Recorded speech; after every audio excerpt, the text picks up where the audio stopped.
Yes, reka mbasuhuze ndetse mbahe ikaze mwe mwese tubana hano kuri News Lab TV, mbifurize kugira amahoro n'imigisha ndetse ibyiza byose bitangwa n'ikiganza cy'Uwiteka bibahundagareho. Ikaze rero nanone muri amakuru yo muri iki gitondo cyo kuri uyu wa kabiri tariki 17 Werurwe 2026 tujye kwabuvira imuzini muzingo amakuru agezweho ku mutekano ku butaka bw'Urasirazuba bw'igihugu cya Kongo, byinshi bigezweho muri uru Rwanda, muri Afrika ndetse no hakurya y'inyanja ngari.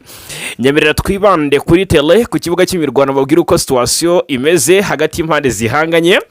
M23 niyongeye kwesurana na Wazalendo n'intambara na kwiti y'abacengeze mu mujyi wa Goma, kubera ko aho bateye baturutse intego bari bafite cyangwa se icyo bari bagamije ni ibintu biteye mu gikuri impungenge cyane. Reka nzimba hunzi yobera babwire byinshi kuri iyi nkuru.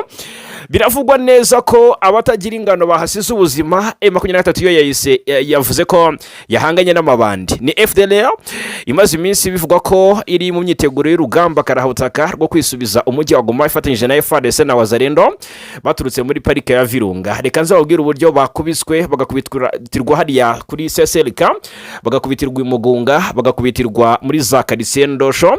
Ndaje mbabwire uko byabagendekeye. Ni inkuru yabaye kimomo, ni inkuru yagarutswe mu makuru yatambutse. Ikinzanye ahangaha rero muri aka kanya ni ukubabwira resulta nyuma y'ibyabaye. Ngira ngo murabizike intego yacu aba kwagezaho ibivugwa, ibitangazwa ndetse n'ibikorwa. Hanyuma rero Leta Zunze Ubumwe za Amerika, iyo ni breaking news, zigiye guhereza Repubulika ya Demokarasi ya Kongo ubufasha bukomeye. Amerika igiye gufasha igisirikare cya Kongo ikintu gikomeye. Ndaje mbabwiraho 5 kuri 5. Hanyuma ndawubwira ko mu bice bya Warikare haravugwa amakuru akomeye cyane. Wazalendo zatawe muri yombi ku bwinshi, barazira ibikorwa bitari iby'ubwene gihugu cyangwa se ngo bifasha bidahesha igihugu icyubahiro cyangwa se isura nziza ku ruhando mpuzamahanga. Bimeze bite? Hari amazina akomeye batawe muri yombi, turabigarukaho. Hanyuma mudugudu wa Malemo byamaze ko confirmed wigaruriwe na Wazalendo, abakorana rwa guverinoma Kinshasa nibo babitangaza. Ariko kandi M23 ntacyo irabivugaho. Ni nyuma y'imirwano ikomeye yakomeje kwesurana cyangwa se guhuza impande zihanganye ni M23 ndetse na coalition hariya muri teritwari ya Masisi. Ndaje mbabwire uko ibintu byagenze n'uburyo Malemo yaje kubatombe hano muri Bashari Mukoto. Hanyuma rero ndabwira ko maginga ya hari byinshi biri kugenda bitangazwa ku makuru yo guturuka mu mujyi wa Uvira. Iyo Uvira ubundi tariki ya 15 Werurwe agace ka Sanje kakagombye ngo kuba kafashwe n'igisirikare cya Kongo, ntibyakunze ariko wabuzinda yisha umujyi. Hari ingamba zafashwe dore ko umuhanda uhuza Bukavu na Uvira Wazalendo zawufunze. Turaje turebera hamwe intego nyamukuru cyangwa se cyari kigamijwe. FARDC iravuga ko yataye muri yomba abayobozi babiri b'imitwe ya Wazalendo. Ese Tshisekedi niwe kibazo wenyine? Abibaza kuri iki kibazo rwose turaje tubahunzi yobera, dore ko Tshisekedi wakomeje mu by'ukuri guharanira ko yarwana na M23 ndetse ngagatera u Rwanda, bikomeje kugenda bimubyarira amazi n'ibisusa. U Rwanda rero rwakomoje kukuba Tshisekedi ateriwe kibazo wenyine. Ese ikindi kibazo kirihe? Reka tubirebere hamwe. Minisitiri w'Ububanyi n'Amahanga n'Ubutwererane Olivier Nduhungirehe yakiriwe na mugenzi we wa Djibouti. Turabikomozaho. Ba Musenyeri basabye ko imipaka y'u Burundi n'u Rwanda ifungurwa. Najyo ndababwira ko basirikare ba RDF baramaze amezi 2 muri Jamaica batashye. Hanyuma batahukanye iki? U Rwanda rwakize umucyo ku byo kuvana ingabo zarwo muri Mozambique. Ibi nabyo turabivyumuzi. Kaminuza ya gisirikare mu Rwanda izabikora ite? Turabikomozaho. I Musanze hatangijwe amasomo ku mubano mpuzamahanga n'umutekano. Hanyuma rero ndabwira ko muri Afrika mu gihugu cya Kenya yemeje ko Burusiya ngo butazongera na rimwe kujyana bene gihugu bayo mu ntambara yo muri Ukraine cyangwa se bahanganye mu Burusiya, Ukraine hanganye mu Burusiya. Turabikomozaho. Hanyuma ikindi nza kubabwira turanyarukira hakurya y'inyanja ngari turebere hamwe ibiri kuvugwayo. Israeli yesinze insenda igaba igitero karahutaka, ndetse sinabyita igitero ahubwo ngo ni ibitero kabuhariwe byo ku butaka muri Libani. Turabikomozaho. Hanyuma ariko Papa Leo yanenze intambara Amerika yagabye kuri Irani, yagabye cyangwa se yanenze ibitero Amerika yagabye kuri Irani, intambara Amerika yatangije kuri Irani. Papa Leo haruko ayivuga kuvuga ndabibabwira abana natwe. Hanyuma ariko kandi Trump yitabaje ibihugu byo mu Burayi mu kurinda inzira ya Hormuz, bimutera utwatsi ngo rwose ahangaha bambwiye bati ahangaha rwose ntago turi kumwe nawe, reba ahandi werekeza cyangwa se ahandi uzibandwa uzerekeza kuko ntago tugushyigikiye. Hanyuma ikindi nza kubabwiraho ni uburyo Israeli mu by'ukuri yagize gutya isa n'ishumika imijyi 3 yo muri Iran icyarimwe. Mwabanumwe reka ayo makuru yose tuyavi muzini muzingo, nyemerera unkandire aho hasi handitse subscribe cyangwa sabone, ubundi mu by'ukuri wiyongere mu muryango mugari w'abadahwema kwibanira natwe. Unkandira ngaho hariho like, nkandira kuri like tubone ko bikunda kabisa. Mereza igitekerezo, shire udutima muri comment, nyaboneka agatima izina ryawe ndetse naho uherereye ubundi ungusuhuze cyane. Ego hanyuma ariko kandi unasharinga usangiza abandi ya makuru, nibwo buryo bwiza bwo kuduteza imbere no kudutera inkunga ikomeye. Ubungana nukoze mu ikofa kaduhereza ati ngaha kiranywa amazi nyaboneka. Iyo ukanze subscribe ugakanda like ugatanga igitekerezo ukana sharinga, ubu mpaye inkunga ikomeye cyane. Reka ngushimire cyane nishimye. Yes, hanyuma reka duhere ku makuru yavuzwe Goma, nubwo ari amakuru yakomeje kugenda avugwa cyane, ariko reka mbabwire rezilitaka kanya ndiso nserukanye. Muri mujyi wa Goma ibintu byari bicika bavandimwe, ibintu byari byadogereye cyane. Ijoro ryose ryari ijoro ry'imiborogo, ndabivuga gute, ku ruhande rw'abazarendo bashoje intambara kuri M23, ndetse ijoro ryo kuwa cyumweru rishyira kuwa mbere ryari ijoro ry'agahinda ku ruhande rwabo, ku ruhande rwa guverinoma Kinshasa bongeye gutera bagaba ibitero nabyita by'ubwiyahuzi ku mujyi wa Goma cyangwa se mu bice bigenzurwa na M23. Baturutse Virunga bisize insenda muri parike ya Virunga, bisize insenda bavuga bati tugiye kubabaza cyane izi ntare za Sarambwe nkuko ziyita, tugiye kuzereka ko burya atari buno, tugiye kuzereka ko burya umwana atagomba gusya ahubwo agomba kuvoma. Ibintu biricurika. Byagenze bite? Humvikanye amasasu y'imbunda ziremereye nizoroheje kuva amasaha ya 5 kugeza amasaha ngo ya 6 mu duce twa Mugunga. Kuva ahangaha i Mugunga hano ukagera kuri CCRK ngo humvikanye amasasu akomeye. Na amasasu ngo afitanye isano n'igitero cya gabwe n'inyeshyamba za FDLR hamwe n'iza CMC Nyatura zaturutse muri parike Virunga zinyuze ku ruhande rwa Rusayo. Izi ngo zanyuze mu mudugudu wa Kanzana, niho zanyuze zicengera zigamije gukubita igiturire kuri M23. Hanyuma ni igitero ngo cya kenshi cyihutirwa kandi kitiriwe FDLR ndetse na CMC Nyatura muri uyu mujyi wa Goma. Ubwo rero nubwo aka gace kari mu maboko y'umutwe w'abarwanyi ba AFC M23, biragwa ko ngo amaduka menshi yasenywe kandi ngo aranasahurwa n'abarwanyi baba FDLR na CMC Nyatura, ngo batwaye ibiribwa n'ibindi bikoresho by'abaturage. Ibitero kandi ngo byashigishe cyane abaturage mu buryo bukomeye, nubwo atatangajwe mu buryo bwagutse ingaruka byagize. Ibi bitero byongeye gusubirwamo mu duce two mu nkengero z'umujyi wa Goma, cyane cyane hafi y'umupaka ngo n'akarere ka Nyiragongo cyangwa se teritwari ya Nyiragongo.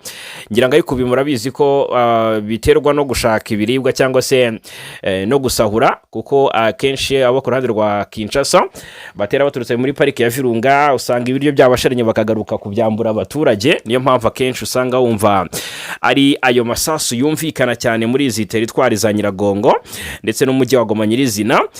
Ni ibitero rero abaturage bo muri Goma bavuze ko byabateye ikikango, ariko kandi ngo ibintu byaje kongera bisubira mu buryo. Nahuze mbona rwose n'uruhande rwa M23 rutangaza ko ibintu ubu ngubu ari amahoro. FDLR n'indi mitwe yishamikiyeho bakomeje kugerageza bisuganyiriza amashyamba y'imbere muri parike ya Virunga muri teritwari ya Nyiragongo. Aba ngo bari guhabwa inkunga ikomeye cyane igaragazwa cyangwa se bivugwa ko iri gutangwa na Kinshasa, igihugu cy'u Burundi, aba Nyamwasa, bariya ba Jean-Luc Habyarimana bo muryango wa Habyarimana n'abandi bagiye batandukanye. Ubwo rero kandi bikavugwa ko icyo bashaka ngari kwisubiza umujyi wa Goma bubi na bwiza, ariko kandi bakisubiza n'indi mijyi igiye itandukanye yafashwe n'abarwanyi ba M23. Hanyuma rero ikindi nababwira ayo matsinda nyirizina, mu by'ukuri FDLR n'imitwe yishamikiyeho bakomeje kongera kwisuganya ndetse na n'ubu nibyo barimo mu mashyamba y'imbere muri Virunga. Bafite ngo n'inkunga igaragara y'abarwanyi n'intwaro bituruka mu turere twa Masisi ndetse na Rucuru, utibagiwe na Warikare.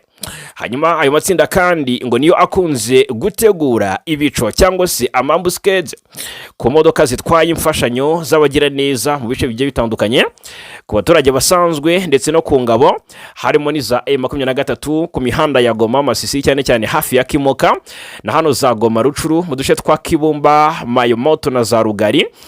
Igitero cyo ku ya 15 Werurwe rero mwabana umwe cyagabwe mu duce twa Mugunga na CCL kandi nyeshyamba za Wazalendo ngo kikaba gishyikira amagambo atangajwe na Depite Buri Mishiki n'umudepite mu nteko nshinga amategeko uhagarariye Warikare wahoze ari perezida w'inama y'ubuyobozi ya VDP Wazalendo yakuye kuri uyu mwanya hashize iminsi ine aho yari yavuze ko imitwe ya Wazalendo iri kwisuganyiriza muri parike ya Virunga muri teritwari Nyiragongo kugira ngo iteze umutekano muke ngo kandi ishake gufata umujyi wa Goma. Ibi rero yarabisize nubwo nyuma gato yaje kugaruka avuga ati n'u Rwanda rubiri inyuma. Aha ngaha yari yanakomoje mu by'ukuri ku kuba ngo kira gitero cyahitanye uriya Mufaransa kazi uyu Karine Buse ngo ni Wazalendo na FARDC bakigizemo uruhare ariko yaje kuba ayivuguruza nyuma abyegeka ku Rwanda. Ibintu byabaye Goma ni ibintu bikomeye cyane ariko kandi nta gikuba cyacitsemo abantu mwe uretse kubwoba mu baturage butabura kumva ibisasu bya hato na hato. Aha ngaha mu nkengero za Goma hahiri nta byumweru bibiri byari bishize tubabwiye iby'ibisasu byongeye kumvikana mu misozi n'ubundi yegereye umujyi wa Goma budakeye kabiri humvikana ibitero byagabwe bya drone zagabwe muri quartier Himbi bigamije guhitana abayobozi ba M23 mu by'ukuri byateye ubwoba abaturage mu buryo budasanzwe ariko kandi bikavuga ko nk'uko abakorana rwa guverinoma Kinshasa babicamo marenga ngo k'ibyo bitero byahitanye na bamwe mu bayobozi ba M23 nubwo kuri kwaya makuru ko kutarajya ahagaragara. Aha ngaha rero Goma aka kanya ngo ituze ryagarutse nk'uko amakuru abishimangira. Turakomeza kugerageza kuvugisha bariyo batubwira uko situation imeze magingaya byumvikane ko turaza kuba tuhababereye 5-5.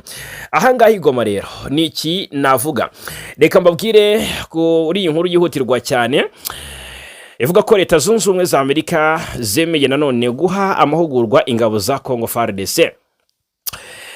Ni hafashwe icyemezo gikomeye n'ubuyobozi bwa Donald Trump kubijyanye n'ingabo za Force Armée de la République Démocratique du Congo FARDC. Leta Zunze Ubumwe za Amerika rero nk'uko amakuru abishimangira ngo zemeye uruhushya cyangwa se zemeye uruhushya rw'igihe gito rutuma ingabo za Amerika zongera guhugura FARDC. Impamvu FARDC zari zarahagarikiwe aya mahugurwa kuko kuva muri 2010 niba mbyibuka neza icyo gihe FARDC zari ziri ku rutonde rw'ingabo zashinjwaga gukoresha abana bato mu gisirikare nk'uko biteganywa n'itegeko rya Amerika ryitwa Child Soldiers Prevention Act. Gukoresha abana mu gisirikare bifatwa nk'icyaha cy'intambara. Ibi ngibi gukoresha abana mu gisirikare bifatwa nk'icyaha cy'intambara. Ubwo rero Leta Zunze Ubumwe za Amerika ni kimwe mu bihugu byamaganira kure cyangwa se bibyirinda cyane. Rero kurenga ku mategeko ya Amerika kubera iri tegeko ingabo za Amerika nizari zemerewe gukorana byuzuye na FARDC. Aka kanya rero birego ko Amerika igiye kongera gusubukura ubufasha yahagaye igisirikare cya Congo, imikoranire mu bijyanye no guhana amahugurwa ya gisirikare kandi byumvikane ko FARDC nyine igiye kuba ihabwa amahugurwa na Amerika, ntabwo ari FARDC igomba kuyatanga birumvikana. Hanyuma rero ubu Washington DC ivuga ko FARDC ngo yateye intambwe igaragara mu guhagarika gukoresha cyangwa se kwinjiza abana mu bikorwa bya gisirikare. Ngo niyo mpamvu rwose nta kabuza Amerika yafashe icyemezo cyo gutanga uruhushya rw'igihe gito rutuma habaho kongera gukorana mu bya gisirikare mu buryo bumwe na bumwe ariko kandi butasobanuwe mu buryo burambuye uretse imyitozo igomba guhabwa igisirikare cya Congo. Kubera uru ruhushya rero cyangwa se permission ingabo za Amerika ngo zishobora kongera guhugura FARDC, zishobora gufasha mu kongerera FARDC ubushobozi mu bikorwa byo kubungabunga amahoro. Iki cyemezo rero cyatangajwe ku mugaragaro muri Federal Register n'ikinyamakuru cya Leta ya Amerika gitangaza ibyemezo bya leta. Hanyuma ibijyanye n'uruhushya rw'igihe gito reka turebera hamwe n'urw'igihe kingana iki kuko ahangaha ariko ni ngombwa kumenya ko uru ruhushya rutuzuye kandi n'urw'igihe gito rwose nk'uko amakuru bigaragaza kuko Amerika ngo izakomeza gushyira imipaka kukugurisha FARDC intwaro zimwe na zimwe kugeza igihe izabona andi mahinduka cyangwa se izindi mpinduka zikomeye mu gukuraho burundu ikibazo cy'abana bakoreshwa mu gisirikare. Ni ibi ngibi rero twavuga byaba bisobanuye ko FARDC ibonye igisubizo ese FARDC yamunzwe mu by'ukuri na ruswa? Iyi FARDC yamunzwe n'ubugambanyi? Iyi FARDC yakunze gutsindwa uruhenu? Byaba bisobanuye ko noneho igihe cyaba kigeze mu by'ukuri kugira ngo mu by'ukuri ibi gisirikare kiri organized, gifite umurongo ngenderwaho kandi uhamye? Ese byafasha FARDC kugira ubudahangarwa cyangwa se kugira imbaraga zo kunesha M23 ku mirongo y'urugamba? Ni ikibazo kibazwa, ubwo namwe nifuza ko mutangaho igitekerezo. FARDC rero igiye guhabwa mu by'ukuri imyitozo n'igisirikare cya Leta Zunze Ubumwe za Amerika maginga ya, nicyo amakuru mashya rwose ashyushye yihutirwa ari kutugaragariza. Hanyuma rero ikindi twavuga muri Kivu y'Amajyaruguru, muri teritwari ya Masisi, aha umudugudu wa Malemo biravuga ko wafashwe na Wazalendo. Twababwiye kuva ku munsi wo kwa kanga, uyu munsi turi kwa kabiri, ariko kuva ku munsi wo kwa gatanu impande zombi zararwanaga rukabira gica. Aka kanya amakuru angiye harakomeye cyane, aragaragaza ko M23 ngo yakubititse ku mirongo y'urugamba, ngo bakubititse birukanwa i Malemo. Abari hafi bageze Minjenje na Zampeti ni muri groupement ya Kisimba ni muri Warikare. Bivuga ko Wazalendo yashushubikanye M23 hasi hejuru cyangwa se amajyana maza. Ubwo rero n'umudugudu wa Malemo bivuga ko ngo wafashwe na M20 na wafashwe na Wazalendo Muramba barira wirukanywemo M23 uri mu gace ka Bashari Mukoto mw'abantu mwe. Ni muri Kivu y'Amajyaruguru. Malemo yafashwe na coalition FDLR ni FARDC na Wazalendo. Ahangaha ubundi muri Masisi na Warikare nta murundi ukihabarizwa nkuko amakuru abigaragaza. Abarundi bari hepfo muri Kivu y'Amajyepfo. Ahangaha rero Malemo uyu mudugudu waje gufatwa n'abarwanyi b'Abazalendo na FARDC muri intambara bahanganye na M23. Iminsi neri yihiritse besurana ku buryo bukomeye, ariko ubwo navuga wenda kuva ku wa gatandatu nibwo urugamba rwari rwabaye amagasa, barasana imbunda nini ndetse n'into zumvikana. Rero M23 nkuko amakuru atangwa n'abayobozi gakondo ndetse n'inzego z'umutekano zo muri ibyo bice abishimangira neza ngo M23 ibyarangiye imirwano rwose iyigoye cyane, cyangwa se uru rugamba ruyigoye itangira kugenda ihunga by'umwihariko mu gitondo cyo ku munsi w'ejo. Rero aka gace ka Malemo kaje kuba gafatwa mu buryo bwuzuye 100%. Na Wazalendo na agace kagaragara rero ku muhanda uhuza Kalembe na Mpeti, na gace gafatwa nk'ingenzi cyane kuko gahuza teritwari ya Masisi ndetse n'iya Warikare. Ku mugoroba rero wo ku munsi wo ku cyumweru nibwo Abazalendo bari bashoboye kwirukana abarwanyi ba M23 mu buso buto bwa Malemo muri uwo mudugudu nyine, ariko amakuru akavuga ko baraye bagundagurana ndetse M23 nayo irara ikora withdraw ihunga. Mu barwanyi rero ba M23 ngo abishwe nabo ni benshi nkuko Abazalendo babyigamba, ariko kandi n'Abazalendo basize ubuzima ni benshi, ntabwo turi kumenya umubare wabo, ariko nabo bahaguye nubwo byarangiye bo babashije kwigarurira aka gace. Abenshi bakibaza batese FARDC na Wazalendo baba babashije mu by'ukuri kugira uduce bashoboramo guhagama M23 cyangwa se yabari reprise strategique M23 ikunze gukoresha mu bice bitandukanye, cyane ko yariherutse kurekura agace nka Boabo, agace Kaboabo kamwe mu duce tw'ingenzi muri teritwari ya Masisi, agace nka Ndete M23 yakarekuye nta mirwano ibaye, agace nka Kazinga M23 yakarekuye nta mirwano ibaye. Abenshi bakavuga bati rero wasanga mu by'ukuri M23 itarashweho urufa rw'amasasu ngo itsindwe ihunge, ahubwo ko yaba ari reprise strategique. Ni ibyavuzwe ariko bidafite gihamya. Amakuru rero aravuga ko aba M23 benshi bahungiye Minjenje, mu duce twa Minjenje na Mpeti ni muri groupement ya Kisimba teritwari ya Warikare. Malemo rero aka kanya ifitwe na Wazalendo, na gace gafitiye umumaro munini izi nyeshyamba za Wazalendo nkuko amakuru abivuga. Ubwo ndavuga na gace k'ingenzi cyane mu bya gisirikare. Hanyuma ubwo ngubwo iyi mirwano yabaye ndetse itera ubwoba abaturage, hari abahunze, hari abahungiye mu bihuru, ndetse n'ubwo hari abataragaruka mu bice byabo mu ngo zabo muri ibi bice. Ukibaza utese agace kafashwe na Wazalendo kari kurindwa umutekano na Wazalendo wagasubiramo byaba ari uguhungira ubwayi mu kigunda. Ubwo rero kandi aka gace ka Malemo nkuko nayikubwiye kari ku muhanda uhuza Kalembe ndetse na Mpeti. Iyi Kalembe uba winjiye muri Warikare tayari ndetse na Mpeti, kuko agace ka Mpeti gafatwa nk'imwe mu nkingi zikomeye hakomeye ndetse n'ahantu h'ingenzi AFC M23 ikoresha mu bikorwa byayo bya hafi, ikoresha mu by'ukuri igerageza kwadivansinga ku mujyi wa Pinga. Imirwano yabaye nyuma y'amasaha 28 hari habaye indi mirwano ikomeye mu gace ka Kashuga, naho ni muri Bashari Mukoto, aho Wazalendo bari babashije besuranye na M23 ndetse bari babanje no gusubira nyuma y'amasaha menshi barwana, maze uwo mujyi muto usigara ugenzurwa na M23 kugeza ubu rwose. Ndagira mabwire ko Kashuga ifitwe na M23. FARDC na Wazalendo bari kugenzura Maremo muri groupement ya Bashari Mukoto, ariko M23 nayo ifite Kashuga muri groupement ya Bashari Mukoto. Ni kimwe ikisigaye abahazi baze kutubwira mu buryo bwa gisirikare, umuntu ufite Maremo n'ufite Kashuga ninde uri mu nyungu, muze kutubwira.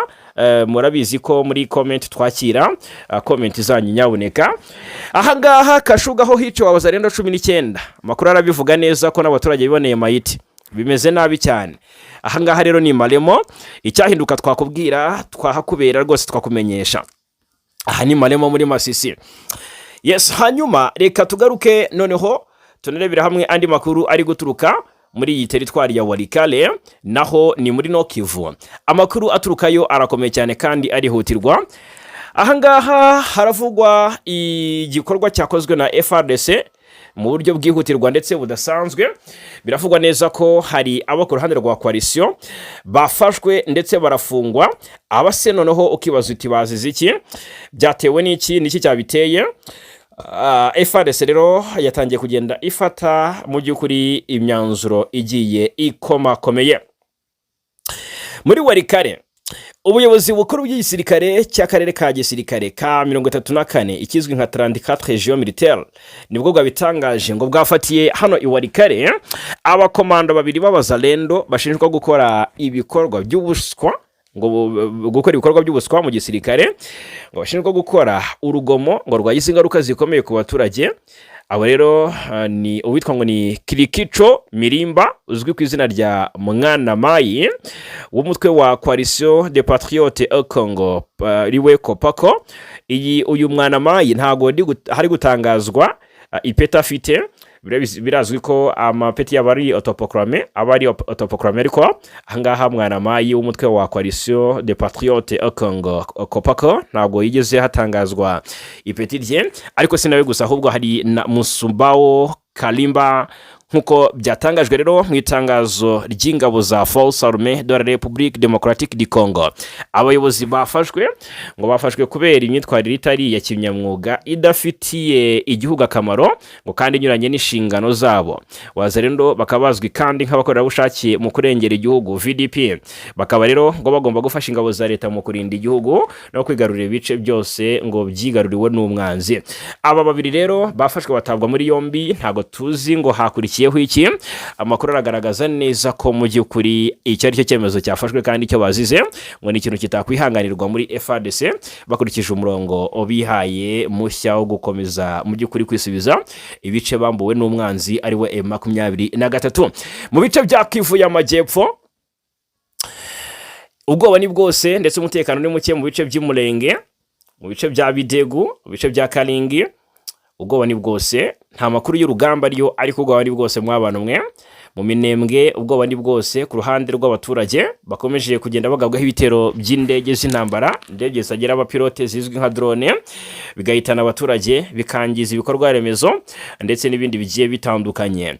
Ahitwa Uvira rero ho, muri uyu mujyi wa Uvira noneho, ubundi twari twiteze ko haza kuba intambara y'injyana muntu hagati impande zihanganye hari ya Uvira.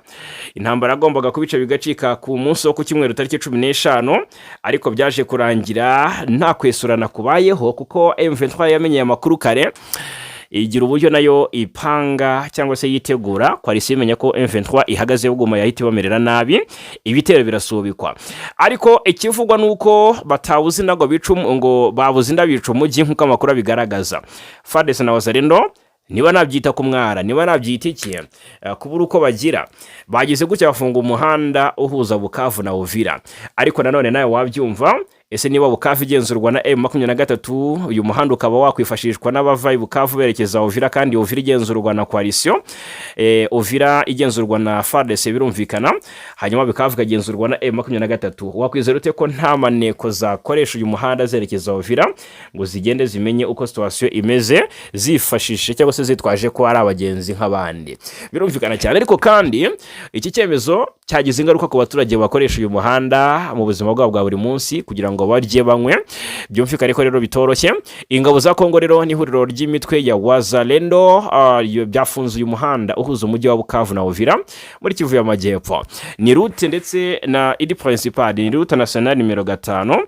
Uyu ni umuhanda usanzwe wifashishwa mu bikorwa by'ubwikorezi, gutwara abantu n'ubucuruzi bihuza abatuye ibice bya teritwari ya Uvira biherereye mu kibaya cya Rusizi. Ubwo rero mu gitondo cyo ku itariki 15 Werurwe abacuruzi bavaga muri centre ya Runingu berekeza muri Sanje. Iyi Sanje niyo nababwiraga ko yateguweho igitero cyari karahabutaka, ariko M23 bikaza kurangira imenya makuru ikakirinda kare. Bikavugwa neza ko iki gitero cyari kugabwa Sanje, cyari kwerekeza M23 mu bice bya Kamanyora, Jugujugu no ku mupaka uhuza u Rwanda ndetse n'igihugu cy'u Burundi na Repubulika Demokarasi ya Kongo hariya mu kibaya cya Rusizi.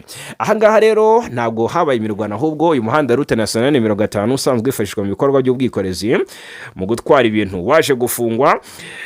Bigaurwa mu gitondo cyo ku 15 Werurwe nibwo byatangiye gutangazwa n'abacuruzi bavaga muri centre ya Runingu berekeza muri Sanje ngo basubijwe inyuma n'ingabo za Kongo ndetse na Wazalendo.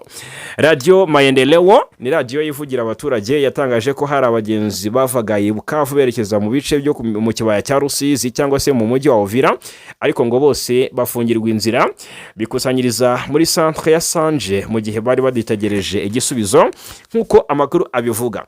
Ubwo rero nyuma y'umwanya munini abaturage ngo bari mu rujijo rudasanzwe, bamenyeshejwe ko nta modoka, moto cyangwa abagenda n'amaguru bemerewe kujya muri uriya mujyi wa Uvira baturutse mu bice bigenzurwa na M23. No kubanga aka kanya kuva Bukavu werekeza Uvira byibagirwe ntibishoboka, nubikora barakwica. Cyese niba ufite izindi maje ukoresha kugira ngo ugere Uvira uvuye Bukavu, barakwica ngo nago bashaka intasi ziri gutumwa na M23 muri biriya bice. Ibintu byumvikana neza ko hari impungenge zikomeye, kuko byavuzwe ko M23 ifite gahunda yo kugaba ibitero byo kwisubiza Uvira, ndetse ko ifite kwicuza gukomeye kuba yarere kuya Uvira hagati mu kwezi kwa Mutarama uyu mwaka. Ibyo ntago twabigarukaho. Ariko kandi kuva AFC M23 yava mu mujyi wa Uvira hagati muri Mutarama uyu mwaka, urujya n'uruza rwaragabanyutse cyane muri uyu muhanda bitewe nuko abakora ingendo ndende banyura mu bice bigenzurwa n'impande zihanganye. Bivuze ko rero impungenge ni zose. Ingabo za Kongo na Wazalendo bigaragaza ko byafashe iki cyemezo mu rwego rwo kubungabunga umutekano mu bice bigenzurwa, ariko abaturage ntibabyumva cyangwa se ntibabyumva kuko basaba ko uburinzi bwakazwa aho kubavutsa amahirwe y'imibereho. Nibyo ngibyo rero biri kuvugwa muri Uvira, aha ni muri Kivu y'Amajyepfo. Aha ngaha rero nicyo twavuga. Hanyuma mu yandi makuru reka tuve Uvira turebera hamwe n'andi makuru ari kuvugwa mu cyo nakwita nka diplomasi na politiki mpuzamahanga. Aka kanya biravuga ko Tshisekedi aracyurira igiti, ariko ngo rwose hari ukuntu umuntu agira atya ngo nibarihima bamujinya. Yes, biravugwa neza ko Tshisekedi ibibazo byose Kongo irimo abifitemo uruhare 80%, impamvu bidakemuka akaba abifitemo uruhare 100%, bitewe n'ibyo tugiye kuba tugarukaho.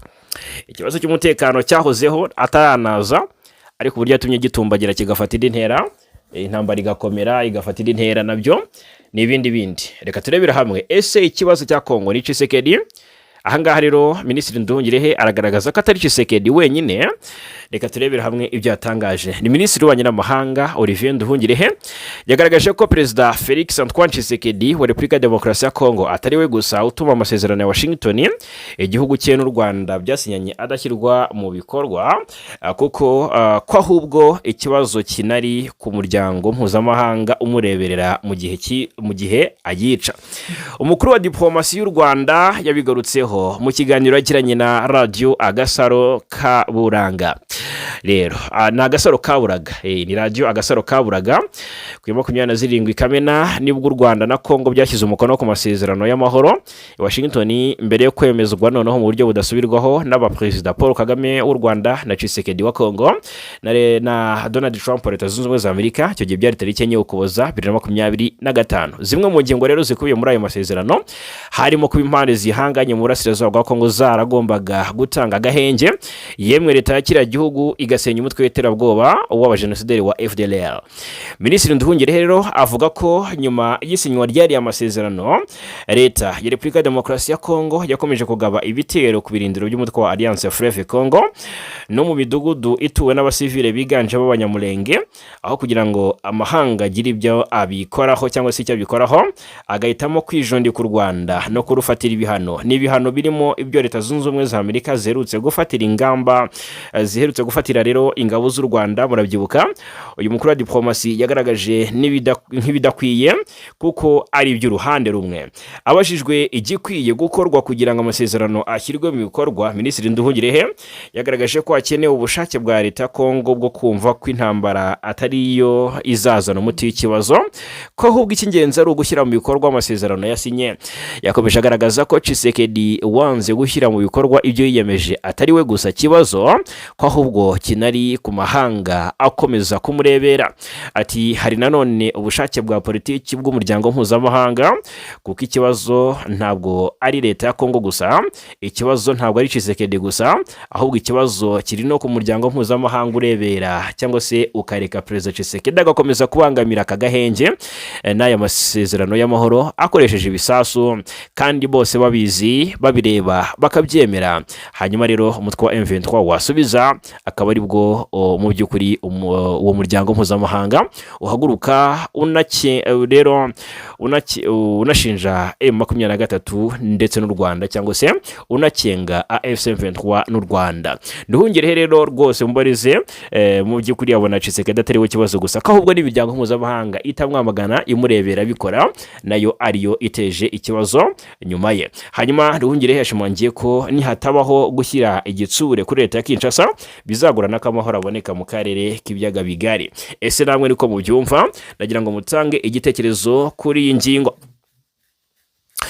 Ni Minisitiri Nduhungire rero ubwo wagiriye uruzinduko hariya mu gihugu cya Djibouti, nkuko amakuru aka kanya abigaragaza, ndetse yakiriwe na mugenzi we wo muri Djibouti. Ni Ambasaderi Nduhungire yakiriwe na mugenzi we Ambasaderi w'ububanyi n'amahanga wa Djibouti yitwa Abdulkader Hossein Omar, amushyikiriza ubutumwa bwa Perezida Kagame yageneye mugenzi we w'icyo gihugu Ismail Omar Guelleh.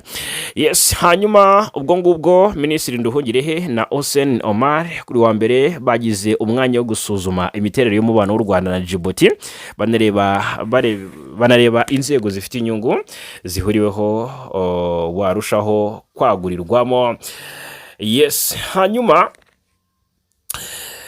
i Musanze hatangijwe amasomo ku mubano mpuzamahanga n'umutekano. Mu karere ka Musanze mu ntara y'Amajyaruguru mu gihugu cy'u Rwanda niho hatangijwe amasomo ku mubano mpuzamahanga ndetse n'umutekano, nk'uko amakuru mu by'ukuri abigaragaza. Ni ishuri rikuru rya gisirikare riri mu karere ka Musanze, ni ishuri rikuru rya gisirikare riri mu karere ka Musanze, ni RDFCSC. Uyu ku munsi w'ejo rero ryatangije amasomo yiga ku mubano mpuzamahanga n'umutekano, akaba ari amasomo ya mbere mu ruhererekane rw'amasomo yo ku rwego rwo hejuru yateguwe ku bufatanye n'ikigo cy'umuryango w'abibumbye gishinzwe abahugurwa n'ubushakashatsi UNITAL. Hanyuma Major General Eugene Nkubito, umuyobozi wa diviziyo ya 3, watangije ku mugaragaro ayo masomo mu izina ry'umugaba mukuru w'ingabo, yavuze ko icyo gikorwa kirenze gutangiza gahunda nshya y'amahoro y'amasomo. Yagize ati aya masomo ni ishoramari mu buyobozi bwo ku rwego rwo hejuru, ni ishoramari mu gutegura imitekerereze y'abayobozi, kandi amaherezo ni ishoramari mu mutekano w'igihugu n'uw'akarere. Hanyuma Major General Nkubito yavuze ko ibibazo by'umutekano byo muri iki gihe bigenda birushaho kuba urusobe. Agira ati ihangana ku nyungu bitandukanye hagati y'ibihugu, impinduka ziterwa n'ikoranabuhanga, ibyaha byambukiranya imipaka n'impinduka mu mibanire ya politike bisaba abayobozi bashobora gutekereza birenze urugamba, abayobozi basobanukiwe neza ibijyanye na politike, diplomasi n'imiterere y'inzego aho ibyemezo by'umutekano bifatirwa. Yasabye abitabiriye aya masomo gukoresha neza aya mahirwe mu kwagura imitekerereze yabo, gusuzuma no kugenzura ibyo bafataga nk'ukuri kudashidikanywaho, ndetse no kubaka imiyoboro y'imikoranire izafasha kongerera ubushobozi hamwe mu guhangana n'ibibazo by'umutekano bihuriweho. Hanyuma rero mu ijambo rye umuyobozi w'ishuri rikuru rya gisirikare Brigadier General Andrew Nyamvumba yavuze ko aya masomo yateguwe hagamijwe kongerera ubushobozi abari mu rwego rwo hejuru mu gusobanukirwa imigendekere y'ibera mu rwego mpuzamahanga no gutanga umwanzuro unoze mu itegurwa rya politiki n'ifatwa ry'ibyemezo. Hanyuma tukivuga ku makuru afite aho ahuriye n'igisirikare cy'u Rwanda, reka mbabwire ko ingabo z'u Rwanda ziri gushimwa ndetse zirashimwa cyane ku ntambwe zateje ibihugu bitandukanye zagiye ziyambazwamo ngo zifashe mu kugarura amahoro, guhashya iterabwoba n'imitwe y'ibyihebe. Ubwo turaje turebera hamwe iby'ingabo z'u Rwanda muri Mozambique bishoboka ko zanataha zikavayo nyuma y'uko imiryango nka European Union itangaje ko ishobora guhagarika mu by'ukuri inkunga iyi miryango yageneraga u Rwanda. Hanyuma nubwo iyo nkunga atariyo u Rwanda rurambirijeho kugira ngo ubutumwa bugende neza cyangwa se misiyo y'ingabo z'u Rwanda mu bihugu bitandukanye zibungabungamo amahoro igende neza, ariko kudahabwa agaciro kw'ingabo zarwo bishobora gutuma rwose u Rwanda rukura ingabo mu gihugu cya Mozambique. Reka duhere ku inkuru ivuga ku basirikare barirwa mu ijana bo mu ngabo z'u Rwanda kuri wa mbere bageze i Kigali nyuma yo kuva muri Jamaica aho bari bamaze amezi abiri. Abasirikare rero bageraga ku kibuga cy'indege mpuzamahanga cya Kigali bakiriwe n'umugaba w'ingabo z'inkeragutabara ari we Major General Alex Kagame. Hanyuma mu butumwa yabageshejeho Major General Alex Kagame yabashimiye kuba cyangwa se kuba bararanzwe n'indangagaciro zisanzwe ziranga ingabo z'u Rwanda.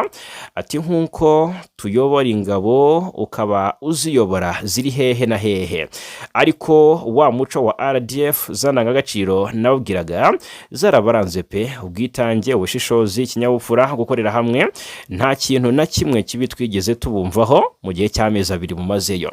N'abasirikare bavuye muri Jamaica kandi bashimiwe uburyo bahagarariye igihugu, bibutswa ko ko bagomba kujya bitwara aho bazajya boherezwa hose.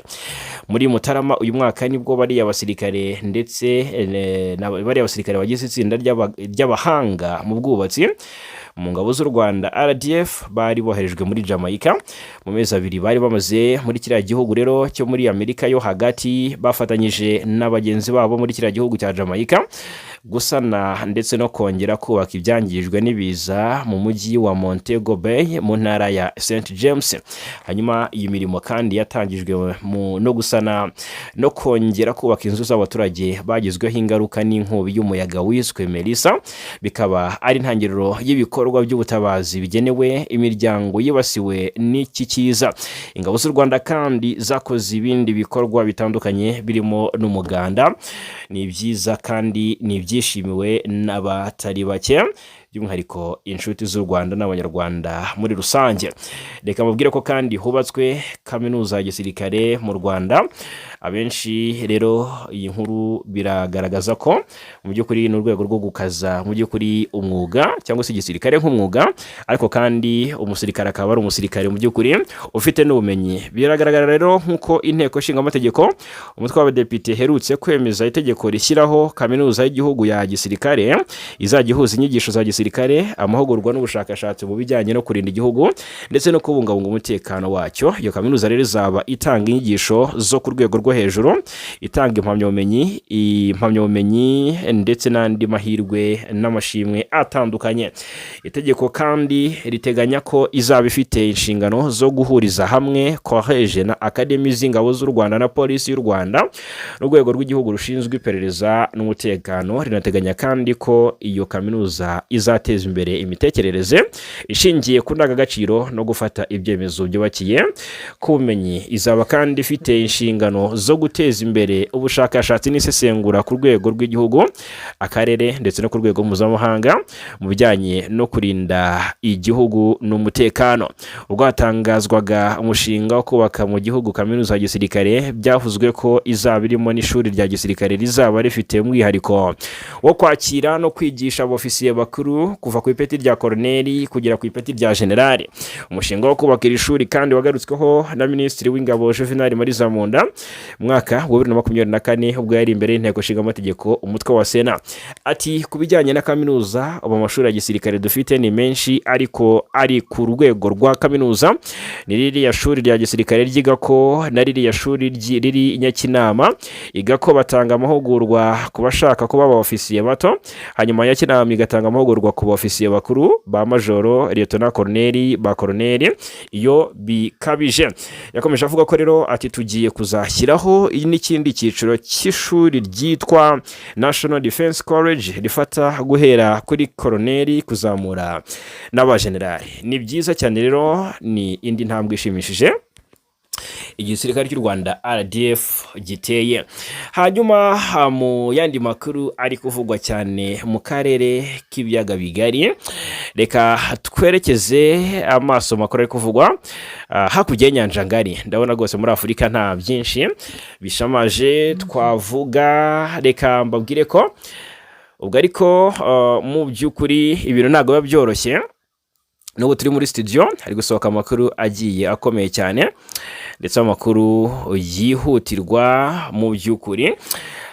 Reka nkubwire kuri inkuru ya ba Musenyeri basabye ko imipaka ihuza u Rwanda n'u Burundi ifungurwa. Ni imipaka Perezida Ndayishimiye yafunze ngo kubera ko u Rwanda rutera inkunga umutwe ngo wa Red Tabara ugamije kubuhungabanyiriza umutekano, ngo ariko kandi rukaba runacumbikiye mu by'ukuri abagerageje guhirika ubutegetsi. Ni ibintu u Rwanda rutera utwatsi. Abepiskopi ba Kiliziya Gatolika mu Rwanda rero ndetse no mu Burundi basabye ko imipaka yo ku butaka ihuza ibihugu byombi yongera gufungurwa nyuma y'imyaka 2 ifunzwe. Ababihaye Imana batanze ubwo busabe ubwo bahuriraga i Kigali hagati ya tariki 9 n'iya 11 Werurwe, basabye ko hakomeza ibiganiro bigamije kongera gusubukurwa cyangwa se gusubukura ubuhahirane n'imigenderanire hagati y'u Rwanda n'u Burundi, bagaragaza icyizere cy'uko umubano ushobora kongera kugenda neza, ibihugu byombi bikongera bikabana bikagendererana. Yes, hanyuma ikindi twavuga mu gihugu cya Kenya, Minisitiri w'Intebe wa Kenya akaba na Minisitiri w'Ububanyi n'Amahanga yitwa Musalia Mudavadi yatangaje ko Uburusiya bwemeye kutongera kohereza abanyakenya mu ntambara yo muri Ukraine.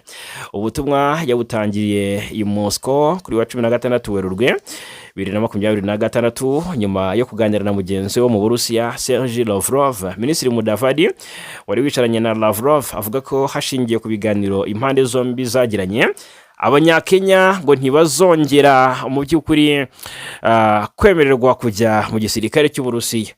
Muri Gashyantare uyu mwaka inzego z'iperereza za Kenya zatangaje ko Abanyakenya barenga 1000 binjijwe mu gisirikare cy'Uburusiya bajyanwa mu ntambara yo muri Ukraine. Leta ya Kenya ivuga ko Abanyakenya 27 barwaniraga muri Ukraine bamaze gucyurwa, bitabwaho kugira ngo bakire ihungabana bahakuye, kandi ko yifuza ko n'abandi bataha.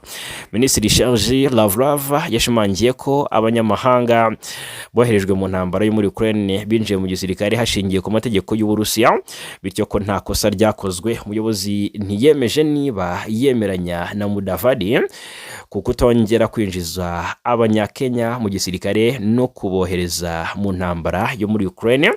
Yabwiye abanyamakuru ko Kenya iteganya kuganira n'Uburusiya ku buryo Abanyakenya bajya babona imirimo i Moscow binyuze mu nzira zemewe n'amategeko. Ubwo rero nibyo ngibyo twavuga. Israeli ubwo twambutse hakurya y'inyanja ngari, reka vuge ko igisirikare cya Israeli ni IDF cyatangaje ko ingabo zacyo zatangiye ibitero byo ku butaka mu majyepfo ya Libani mu buryo bwo guhashya umutwe wa Hezbollah. Ibi bitero byagabwe ku 16 Werurwe bivugwa ko bigamije gushakira umutekano wuzuye mu majyaruguru ya Isirayeli. Mu butumwa IDF yanyujije kuri X yahoze ari Twitter yagize iti ibitero byo guhashya Hezbollah cyane cyane ibirindiro by'ingenzi byayo biri mu murongo wo gushyira imbaraga mu bikorwa by'ubwirinzi, harimo no gusenya ibikorwa remezo by'iterabwoba no kwica ibyihebe bikorera muri iki gice. IDF yavuze ko mbere y'ibitero byo ku butaka yabanje gukoresha imbunda ziremereye ndetse n'ibitero byo mu kirere mu kurasa ku bice by'ingenzi bya Hezbollah hagamijwe gukuraho imbogamizi zose zihari. Isirayeli yagabye igitero cyangwa se ibitero byinshi kuri Libani mu minsi ishize, subiza ibindi uyu mutwe wayigabyeho uhorera Ali Khamenei wabaye umuyobozi w'ikirenga wa Iran wishwe na Isirayeli. Bikekwa ko abasivili 800 bamaze kugwa muri ibi bitero bya Isirayeli. Minisiteri y'ubuzima muri Libani mu by'ukuri igaragaza ko abaganga 31 bamaze kugirwamo cyangwa se kubigwamo mu gihe abandi bakomeretse bikomeye. Hanyuma ni intambara Isirayeli irimo Leta Zunze Ubumwe za Amerika bahanganyemo na Iran, ariko kandi Papa Leo yagaragaje ko atishimiye izi ntambara zashojwe na Leta Zunze Ubumwe za Amerika na Isirayeli bashoza kuri Iran. Asaba ko imirwano ikwiye guhagarara ndetse ikwiye guhagarara hakayobokwa inzira y'ibiganiro. Uyu mushumba wa Kiliziya Gatolika ku isi yavuze ko umutekano udashobora kuboneka mu ntambara n'ubugizi bwa nabi. Papa Leo yabigarutseho mu masengesho yayoboye ku cyumweru i Vatikani yabereye kuri Bazilika ya Mutagatifu Petero, aho yanenze cyane ubugizi bwa nabi biteye ubwoba abaturage bo mu burasirazuba bwo hagati bahuye nabwo mu byumweru bishize. Ati sabiye abantu bose baburiye ababo muri ibi bitero byagabwe ku mashuri, muri bitero byagabwe mu bitaro no mu bindi bice bitandukanye abantu batuyemo. Mu munsi wa mbere w'ibitero bya Amerika kuri Iran ku ya 28 Gashyantare 2026 nibwo ku ishuri ribanza ry'abakobwa rya Shajara Tayebe riri mu karere ka Minabu ryaguyemo igisasu cyica abantu 175 biganjemo abana. Papa Leo yasabye impande zihanganye guhagarika intambara akayoboka inzira y'ibiganiro, agaragaza ko nibikomeje kubera muri Libani biteye inkeke. Isirayeli yagabye ibitero kuri Libani mu byumweru bishize ihanganye n'umutwe wa Hezbollah nk'uko twabigarutseho. Umutwe rero ni igitero mu by'ukuri uvuga ko uri guhorera Khamenei nk'uko natangiye mbibabwira. Ibi byose rero Papa arabibona nk'ibiteje icyago ku baturage batuye hariya mu burasirazuba bwo hagati. Hanyuma ibihugu byinshi byanze ubusabe bwa perezida wa Amerika Donald Trump bwo kohereza ubwato bw'intambara mu muyoboro wa Hormuz kugira ngo bujye buherekeza ubwato butwara ibikomoka kuri peteroli. Irani igaragaza ko gufunga inzira y'ingenzi ubwato bunyuzamo ibikomoka kuri peteroli ari uburyo bwiza bwo kotsa Amerika ndetse na Isirayeli igitutu kugira ngo bihagarike intambara byashoje kuri Tehran tariki 28 Gashyantare. Tariki 14 Werurwe Trump yatangaje ko Irani nikomeza kugerageza gufunga inzira yo muri Hormuz ubwato bw'intambara buri kwitambika buzaraswa bwose. Aboneraho rwose gusaba ibihugu byinshi gufasha Amerika kurinda umutekano muri uyu muyoboro. Hanyuma rero kandi mu bihugu Trump yasabye ubufasha harimo Ubushinwa, Ubufaransa, Ubuyapani, Korea y'Epfo, Ubwongereza n'ibindi binyuza mu muyoboro wa Hormuz ubwato bwinshi butwara ibikomoka kuri peteroli. Ubwo rero ku munsi w'ejo tariki 16 umuvugizi wa Minisiteri y'Amahanga y'Ubushinwa yitwa Lin Jian yasubije ko Amerika, Israel na Iran bikwiye guhagarika intambara mu rwego rwo kwirinda ko ingaruka zagera ku bihugu byinshi. Ati Ubushinwa burongera gusaba impande zose guhagarika ako kanya ibikorwa bya gisirikare, kwirinda kwenyegeza umwuka mubi no kwirinda ko ibibazo mu by'ukuri byo mu karere k'ibiyaga bigari byakomeza guteza ingaruka zikomeye ku bukungu ku rwego mpuzamahanga. Ni Minisitiri w'Intebe w'Ubuyapani yitwa Sanae Takaichi yatangaje ko igihugu cye kiri gusuzuma kugira ngo kirebe icyo cyakora hashingiye ku mategeko yacyo aca amarenga ko kohereza ubwato bw'intambara muri Hormuz bidashoboka. Hanyuma Taichin ati ntiturafata icyemezo cyo kohereza ubwato, ubu turi gusuzuma icyo Ubuyapani bwakora ku giti cyabwo hashingiwe ku mategeko yabwo nyirizina. Hanyuma rero kandi minisitiri w'ubwikorezi muri Australia yitwa Catherine King yagaragaje ko nubwo kohereza ubwato bw'intambara muri Hormuz ari ingenzi, igihugu cyabo kitazabikora kubera ko Trump atabigisabye. Ati turabizi ko ari ngombwa cyane ariko ntitwabisabwe, ntituzanatangayo umusanzu. Leta ya Korea yatangaje ko iri gusuzuma ubushishozi cyangwa se iri gusuzumana ubushishozi ubusabe bwa Trump. Ubwongereza bwo buca amarenga ko buteganya kureba ubundi buryo bwatanga umusanzu kugira ngo umuyoboro wa Hormuz ukomeze gukora. Minisitiri ushinzwe ingufu mu Bwongereza yitwa Eddie Miliband yasobanuye ko mu by'ukuri icyemezo igihugu cye kizafata kizashingira ku mwanzuro uzafatirwa mu biganiro mu by'ukuri kiri kugirana n'abafatanyabikorwa barimo ibihugu bigize umuryango w'ubumwe bw'i Burayi European Union. Yitwa Minisitiri w'Intebe w'Ubwongereza Keir Starmer yabishimangiye agira ati turi gukorana n'abafatanyabikorwa barimo ab'i Burayi kugira ngo dushyireho uburyo buhuriweho bufatika bwagarura ubwisanzure mu mazi yo mu karere. Ati rwose mu by'ukuri vuba bishoboka bukoroshya ingaruka byagize ku bukungu. Yes, hanyuma uyu Starmer yarashimangiye ko Ubwongereza butagomba kohereza ingabo zo gufasha Amerika gukumira ibitero bya Irani mu burasirazuba bwo hagati kuko butari bwarakoze isuzuma ngo bumenye imbaraga z'umwanzi kuko bwakwikura mu bibazo byashoboraga kuvuka. Yes, ngaye nguko rero reka mbashimire cyane kubana natwe muri aya makuru yo muri iki gitondo cyo kuri wa kabiri tariki 17 Werurwe 2026. Amahoro y'Imana akomeze kubana namwe.